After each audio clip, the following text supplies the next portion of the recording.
2024 წლის არჩევნებზე გავრცელდა ასეთი ინფორმაცია, რომ ზოგიერთ უბანზე მარკირების სითხის ნაცვლად აღმოჩნდა წყალი. ახლა ფაქტებით მოგიყვები, რატომ არ აქვს ამ ინფორმაციას რეალობასთან არანაირი კავშირი. თავდაპირველად ავხსნათ, რა არის მარკირების სითხე. მარკირების სითხე არის თვალით უხილავი, ადამიანის ჯანმრთელობისთვის უნებელი ქიმიური საღებავი, რომელსაც ამომრჩეველს მარჯვენა ხელის ცერა ან საჩვენებელ თითზე ასხამენ. თუმცა ამის საპირისპიროს ამტკიცებდნენ დაინტერესებული მხარეები და ავრცელებდნენ დეზინფორმაციას, რომლის საპასუხოდ საარჩევნო ადმინისტრაციას ყისიერი რეაგირება ჰქონდა.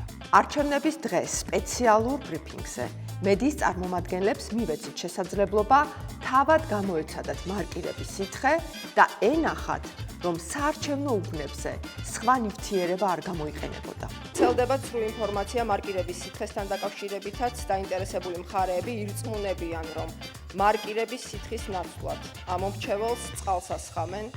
მე ახლა თან მაქვს მარკირების სითხე და მისი შესამოწმებელი ფარანი და ბრიფინგის დასრულების შემდგომ შეგიძლიათ, რომ თავად მოგწანდეთ ჩემთან და გადავამოწმოთ ერთად და დავწმუნდეთ, რომ აღნიშნული ინფორმაციაც გახლავთ სიცრუე. უფრო მეტი დეტალისთვის შევიდეთ დეზინფორმაციის ვებგვერდზე. მარკირების სითხე გადის შესაბამის შემოწმებას. ასევე მოჰყვება სერტიფიკატი შემადგენლობის შესახებ. ხოლო საქონლის მოწოდების შემდეგ ხდება შესაბამისი თანამშრომლების მიერ მისი ტესტირება სიმულაციის გზით.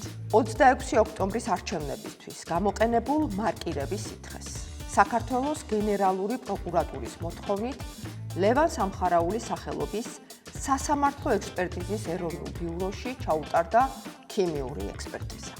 ჩატარებული კვლევით დადგინდა, რომ მარკირების სითხე ხელის თითის ფრჩხილზე და კანზე დატანის შემთხვევაში ულტრაისფერის სხივებით დანათებით ნათებას არანაკლებ 12 საათის განმავლობაში ინარჩუნებდა.